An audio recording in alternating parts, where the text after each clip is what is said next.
Hey everybody, how's it going? I'm Paul, I'm with the DiceyReview.com, and today we're going to be looking at the 2 to 4 player game Fairy Tile, released by Yellow Games in the US. Fairy Tile comes with all of the components you see here, including 12 regular land tiles that are double-sided, 3 starting tiles, 36 page cards, 4 player aid cards, 4 double-sided magic tokens, and 3 fully painted character figurines. In Fairy Tile, each player is trying to be the first to complete objectives on their page cards and read all of the pages in their book. Each player will have a stack of cards in front of them. The number will be different depending on the player count. Each card will give an objective and some condition that has to be met to complete that objective. In Fairy Tile, players will also be placing land tiles to expand the kingdom and complete objectives. There are 4 different land types: plains, forests, mountains, and castles. In addition to these land types, certain locations will be divided by rivers. There are also 3 starting tiles that will each have a symbol related to the princess, knight, and dragon.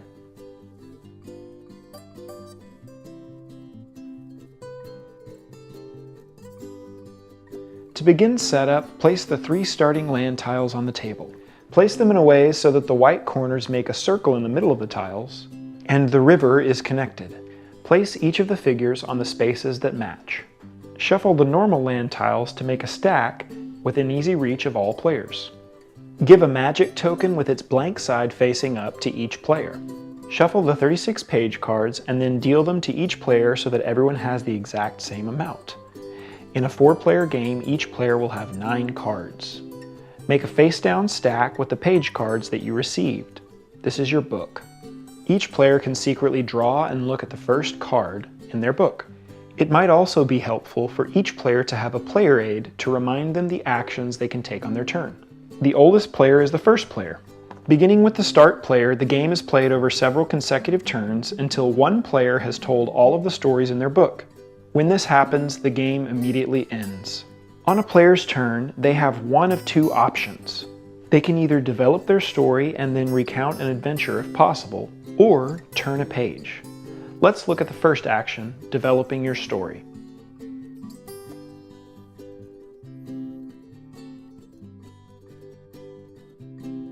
When developing your story, the first step is going on an adventure.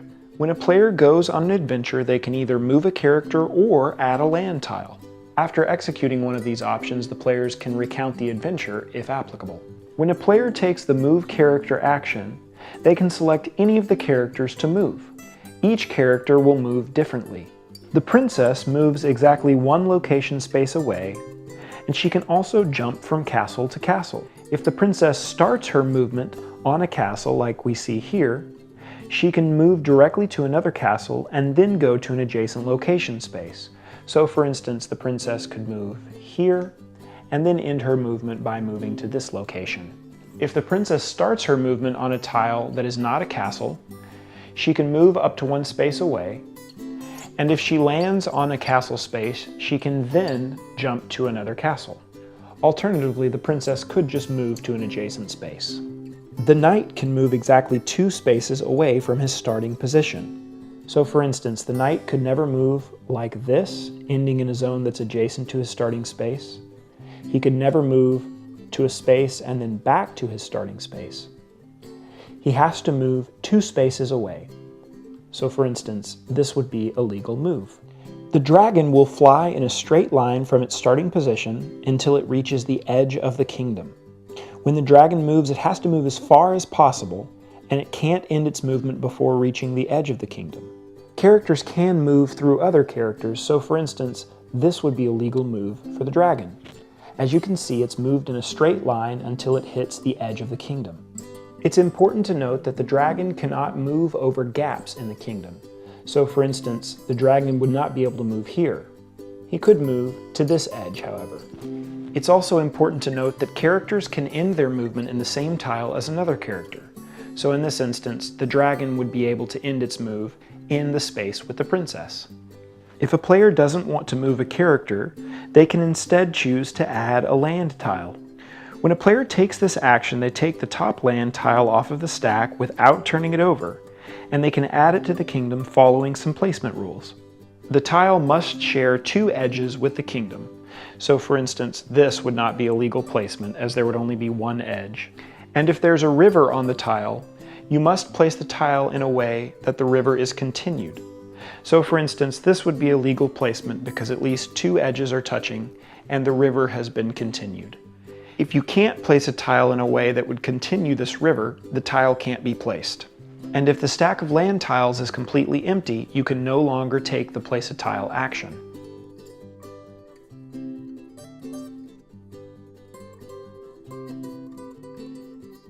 After going on an adventure, if a player has met the condition on their page card, they can recount the adventure. For instance, after moving the knight, this player would be able to complete this page card that says, "The knight and the dragon must meet in the forest." This objective has been met because the knight has moved into the same space as the dragon, and the space is a forest tile. Since this objective has been met, this player could complete this and place it face up in front of them. After recounting an adventure, a player would draw the next page of their book.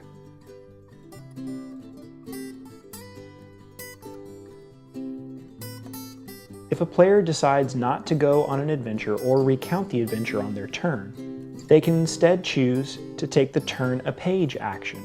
To take the turn a page action, the player would take the card that they currently have face up in their hand, place it on the bottom of their book stack, and then take the top card from that into their hand. After a player does this, they would also be able to turn their magic token face up. A magic token allows a player to go on an adventure a second time on their turn.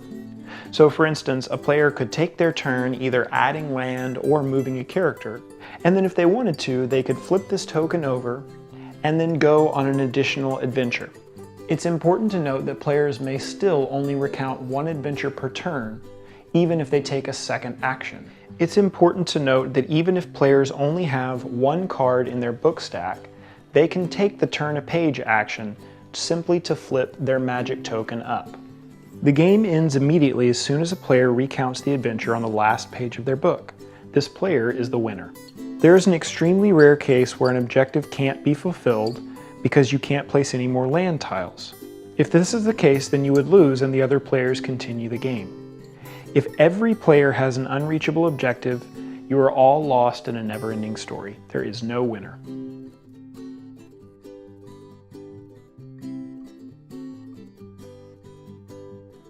At this point, it might be helpful to have some clarifications on some of the objective cards.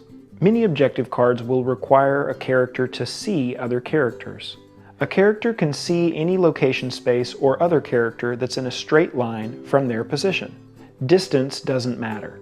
So in this case, the knight could see both the princess and the dragon because they're in a straight line starting from his position.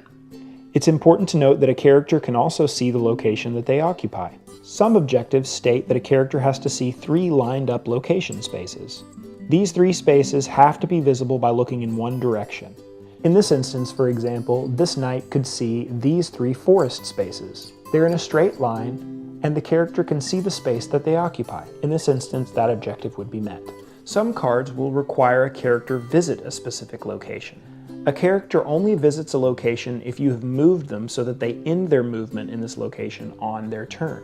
So for instance, this objective card requires the princess to visit the large mountain. The princess would have to move to this mountain space and end her movement there, and the mountain zone has to be a large mountain, which means 3 or more connected spaces. In this instance, both conditions have been met because the princess ended her movement on a mountain space, and the mountain space was a large mountain space, because 3 mountainous terrain sections are connected.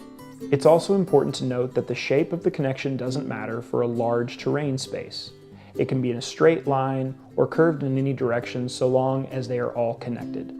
So for instance, this forest region would also be considered a large forest because 3 spaces are connected. Some objectives require that characters meet at a specific location. This card, for instance, says the knight and the dragon have to meet on the mountain. For 2 characters to meet, they have to be in the same location space, and at least 1 character needs to have ended their movement on this location space during their turn. So for instance, a player could move the knight on their turn and complete this objective, because this character has moved into a space where the listed characters have met. Some cards mention a large river. This card, for instance, says that the dragon has to visit the large river. A large river is simply 5 connected tiles that continue a river. So for instance, the dragon could move to this space and they would have visited a tile that is part of a large river.